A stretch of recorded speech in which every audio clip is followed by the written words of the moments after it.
Good morning, guys. I'm back here in the greatest RV ever made, my 2001 Beaver Patriot Thunder, because it's kind of cold and windy outside.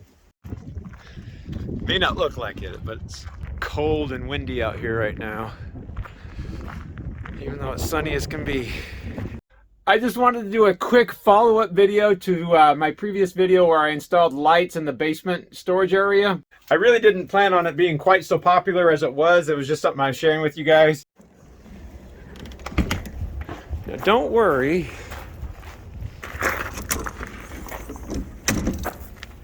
The lights still work just perfectly. I put links to Amazon for the magnetic reed switches and for the lights that I used. And to my surprise, you guys sold them out like twice. Sorry. Now, the light strips, like I explained in that video, were actually from Fleetwood or Rev Group. That's what they were using in their basement compartments. I couldn't find a direct link to that light itself. And if there's one thing I don't want to do is tell you guys to go to the factory to get parts, because I hate contacting the factory to get parts. And I didn't want to add any sort of stress to anybody's life. So I found something on Amazon that was very, very close and that I could recommend. But then you guys went ahead and bought all of them. So then I found something else that was not nearly as good and had a switch on it. And you guys bought all those too. And so since I've had to recommend so many different lights that I haven't really tried, I thought I'd get one and we'd run through those together. It seems unfair that I did an entire video explaining why I chose the lights I chose and then had to recommend other lights that I hadn't used. I did find something very similar. I think it was ledlighting.com, but I hadn't tried those yet either, and those were a little bit more expensive. But I'll put a link to those too, just in case you guys want to go with those. Now, on the magnetic switches, the 4-packs weren't available anymore, so I had to make a link to the 2-pack if you were going to use those. But these are the lights I came up with, been recommending. That was their information there. These are still bar lights, and they do come with these clips right there, or you can use just the double-sided tape that it comes with. Of course, I don't recommend the double-sided tape, but your application is going to vary for you. These are much different LEDs right in here, and if I'm going to be honest, the plastic lens is a lot more flexible. But other than that, they seem pretty durable. It has an aluminum base on it, and if I'm going to be honest, these metal clips are better than those plastic ones I was using. I just did an inspection on a 2021 Fleetwood Discovery, and they had the lights that I used in my basement, but they didn't use the clips that it came with anymore. They just switched to P-clamps to hold them on. So I'm guessing maybe those break now, or they're just lazy. So these metal clips seem pretty good too, and they would just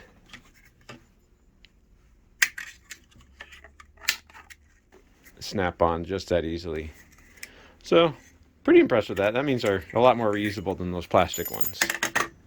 So what we'll do is test this out real fast, see what the amperage draw on it is, and see what the light looks like, and then we'll install it on my coach, and then I can do a durability test and see if what I'm recommending is good or not. So I don't want people to get upset with me, because I did not expect too many people to buy from Amazon from them, but I keep getting notifications that my recommendation is no longer available, which surprises me. And I felt it was only fair. If you guys are going to trust me on these lights, we should test them out. One thing I will add is that this does have a light switch on the side of it. I didn't want a light switch because that's one more part I don't want to have to replace. It's a push button light switch. I have found these to be not nearly as durable, so I would probably not use this switch repeatedly and still be using the magnetic reed switch that I'm using. Or of course, if you have a light switch right at the entryway right there, just use that. Alright, so let's do this first. Alright, so what do we got here? About 12 volts. Let me get a better battery. See what this one gives me. Need to charge up my batteries. Yeah, that one's dead too.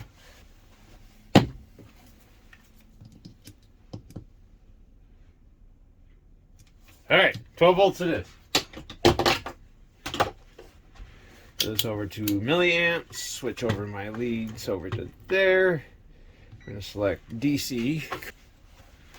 Alright, this should be the positive side on that side. ahead and jam my positive lead in right there. Tap over here.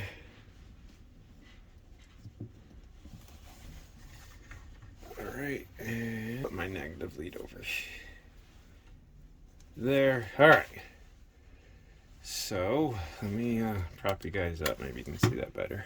All right, let me prop you guys up again.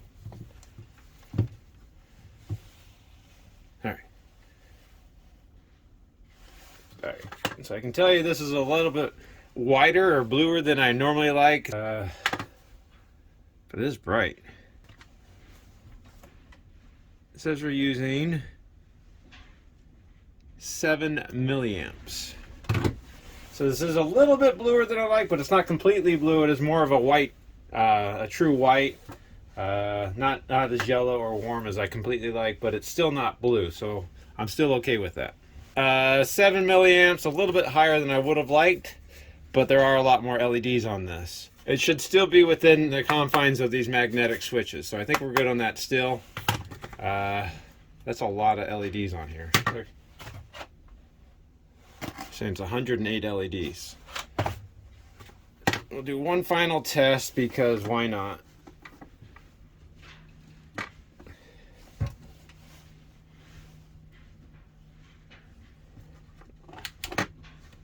Yeah, the button works. Okay. So of course, just because I recommended it, that's why I'm doing this entire video, because I wanted to make sure I wasn't recommending something that wasn't going to work for you guys and you get upset with me. I definitely am not trying to ruin any goodwill by recommending a product that nobody's going to be happy with. So what I will do is I'll install this in my driver's side front compartment where my electrical bay is, which of course is just this compartment right here where all the electrical components for the chassis are. You guys have already watched me install these lights, so I'm going to take this one off. Now, if you guys remember from the previous video, this light wasn't working. I thought it was just a bulb. But if I test it out, I do have power here on both sides. But I didn't know the previous owner installed a plunger door switch. And guess what? I hook up to ground right here. I don't have power because I don't have ground, because this plunger switch is corroded out, which is of course why I didn't want to use that. But if I were to take that off and then go to ground with it, just like that, hey, look at that, I now have a working light. So I inadvertently found a switch that I didn't know I had to solve a problem I didn't know I had. But that's why I don't like these plunger switches, because they really do corrode. And of course this is right at the front tire, so this is going to get splashed quite a bit with road grime anyways. So I kind of proved why I like those magnetic reed switches. But anyways, let's get this thing installed. So you've already watched me install these lights before, so let me just do this real fast. Alright, well, the light's installed there now. We went ahead and we used the magnetic switches, those reed switches. Just got it mounted right there. Now don't forget, I can still just hit the switch right here. It's on this side. But I don't really trust that switch too much on it. But I think this is going to look pretty good. What we do need to do is check this again at night. Alright, I think it's good and dark outside now. Go see what it looks like. Wow, that is a bright light.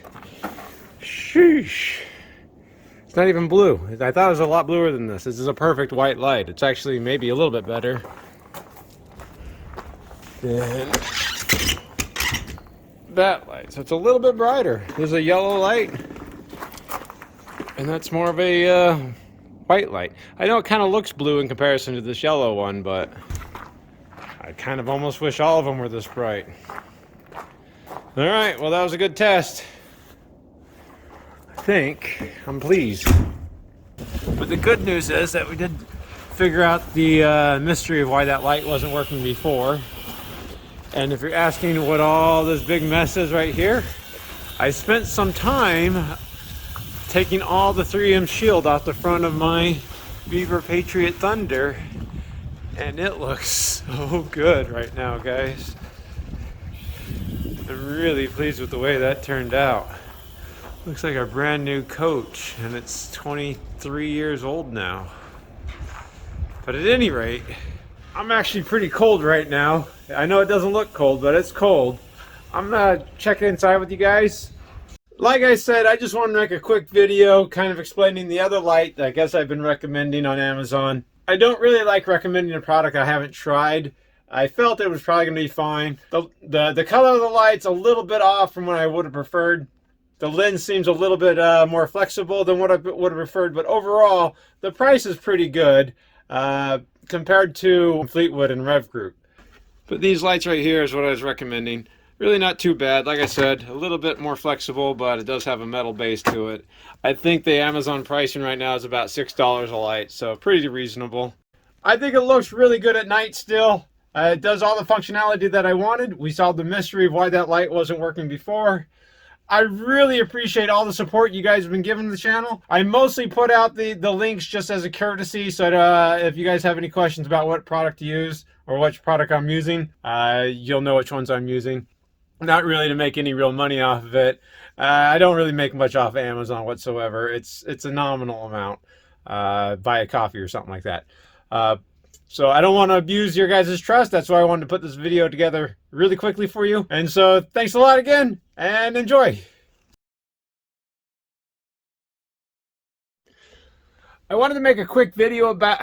I wanted to make a very quick follow-up video on a previous video where I put I wanted to make a very quick video as a follow-up video. I wanted to do a...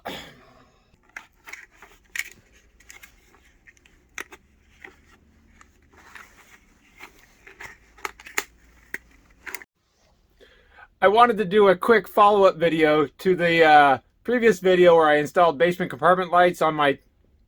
where I installed... so cold.